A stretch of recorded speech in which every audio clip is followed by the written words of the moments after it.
Hello and welcome to HMTV digital. సినీ గేయ రచయితల గురించి మనం మాట్లాడుకుంటే పాతకాలం నుంచి మొదలు పెడితే ఆచార్య ఆత్రేయ, అలాగే సి నారాయణ రెడ్డి గారు, వేటూరు సుందరరామూర్తి గారు ఇలాంటి లెజెండరీ లిరిసిస్టులందరూ కళామ తల్లికి ఎంతో గొప్ప సేవ చేశారని చెప్పచ్చు. అద్భుతమైనటువంటి సినీ సాహిత్యాన్ని సృజించి మేటి రచయితలుగా ప్రజల మనసుల్లో వాళ్ళంతా కూడా చిరస్థాయిగా నిలిచిపోయారు కదా. మరి వేటూరుకైతే ఇంచుమించు సమకాలీనుడిగా కెరీర్ను ప్రారంభించినటువంటి సిరివెన్నెల సీతారామ శాస్త్రి గారి గురించి మనం ఒక్కసారి ఈ పూట మాట్లాడుకుందాం. తన పాటల ద్వారా ఆయన తెలుగు సినిమా సాహిత్యానికి అసమానమైనటువంటి సేవ అందించారు. వందలాది పాటలు రాసినటువంటి ఆయన జాతీయ ఉత్తమ గేయ రచయితగా పురస్కారాన్ని కూడా అందుకున్నారు. మరి సిరివెన్నెల ఇహలోకాన్ని వీడి స్వర్గస్థులైనా కూడా ఎప్పటికీ తెలుగు సినిమా ఉన్నంతకాలం ఆయన సాహిత్యం మనుగడ కొనసాగిస్తూనే ఉంటుంది. అది మనకు తెలుసు. ఎన్నెన్నో సూపర్ డూపర్ హిట్ సాంగ్స్ ఉన్నాయి. ప్రజల గుండెల్లో అవి ఇప్పటికీ మారుమోగుతూనే ఉన్నాయి.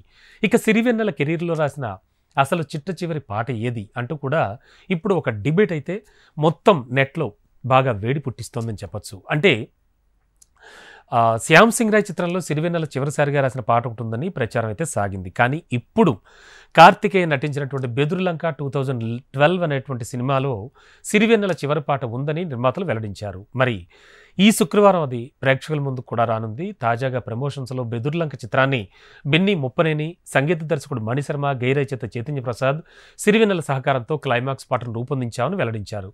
వాస్తవానికి సిరివెన్నెల మరణించిన సమయంలో సగం పాటనే రాశారట. మణిశర్మ తన నోట్బుక్లో ఆ పాట జాగృతమై ఉంది. దీంతో మిగిలిన లైన్లను చైతన్య ప్రసాద్ నింపేలా చేశారు. అలా ఇప్పుడు సిరివెన్నెల చివరి పాట ఏదో ప్రేక్షకుల ముందుకు రాబోతోంది.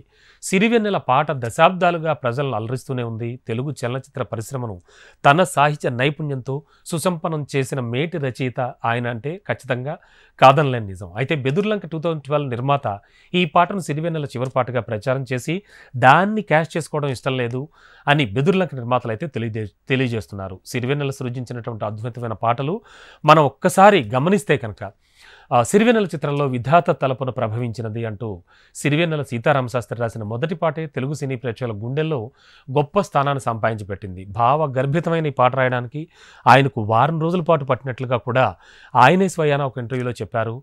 ధనమాయను ఎంత చిన్న చిన్న పదాలతో పొదగగలరో దైవమాయను కూడా అంతే సులువుగా విడమరిచి చెప్పగల ప్రజ్ఞాశీలు ఎవరన్నా ఉన్నారంటే సిరివెన్నెల అని చెప్పచ్చు. అలాగే సినీ వినీలాకాశంలో ఎన్ని తారలున్నా కూడా చల్లని జాబిలి వెలుగులు పంచుతూ తనకంటూ ఒక సుస్థిర స్థానాన్ని ఎప్పుడో ఏర్పరచుకున్న సిరివెన్నెల లలిత గీతాలు రాయడంలో కూడా సుప్రసిద్ధులు. అసలు ఇది అని ప్రత్యేకంగా మనం చెప్పుకోకర్లేకుండా తెలుగులో ప్రజానీకానికి తెలిసిన తెలియని సాహిత్య ప్రక్రియలన్నింటినీ కూడా పలకరించేశారు ఆయన. ఇక్కడ ఆయన కలం జాలువారిన అనేక వందల పాటల్లో మచ్చుకు కొన్ని పాటలను మనం గుర్తు చేసుకుంటే అరంగేట్రం సిరివెన్నెలలోని ప్రతి పాట ఆణిముత్యమే. రుద్రవీణలో నమ్మకు ఈరైని, జాతీయ అవార్డు అందుకున్న లలిత ప్రియ కమలం విరిసినది, స్వయం కృషిలో ఉన్నటువంటి అన్ని పాటలు, అలాగే స్వర్ణకమలంలో సింగిల్ కార్డ్ సేమ్ అన్ని పాటలు, ముఖ్యంగా ఆకాశంలో అసలహరి విల్లు కానీ, అందెల రవమిది కానీ, శృతిలైలలో అయితే తెల్లవారదేమో స్వామి కానీ, అలాగే ట్రెండ్ సెట్టింగ్ మూవీ శివలో బోటనీ పాట ఉంది పాట కానీ, ఇక రామ్ గోపాల్ వర్మ వెంకటేష్ కాంబినేషన్లో వచ్చిన క్షణక్షణం సినిమాలో కో అంటే కోటి అనేటువంటి పాట, జామురాత్రి జాబిలమ్మ అనేటువంటి పాట, ఇవన్నీ కూడా ఈయన రాసిన అద్భుతమైనటువంటి చిత్రగీతాలు. నేను కొన్ని గీతాలు మాత్రమే ప్రస్తావించాను. వేలకు వేల పాటలు, అద్భుతమైన పాటలు ఉన్నాయి సిరివెన్నెల గారి చేతి రాత ద్వారా మన వద్దకు చేరుకున్నవి.